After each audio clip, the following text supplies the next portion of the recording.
A reason for a business to exist should not only be making money for a family or the owners. It has to be a wholesome approach और उसके अंदर all inclusive होना चाहिए। Right. तो उसमें हम इस वक्त जो फॉलो कर रहे हैं which is I think very unique with us and मैं उसको बड़े ओपनली कहता हूँ, हर फोरम पे इसके बारे में बात करता हूँ, विच इज़ उबूदिया बिजनेस मॉडल। Abudia. जी, अबूदिया इज़ एन अरबिक वर्ड, अब्द से निकला है Up. और अब्द का मतलब होता है स्लेव। Right. बट उबूदिया मीन्स के अ wilful slave to Allah Subhan ताला।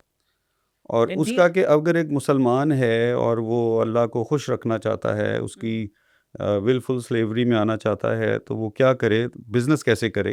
तो एक बिज़नेस मॉडल है जो कि शेख हाशिम ने डेवलप किया है। इट्स अवेलेबल ubm.com पे आप जाएँ, इट्स देयर।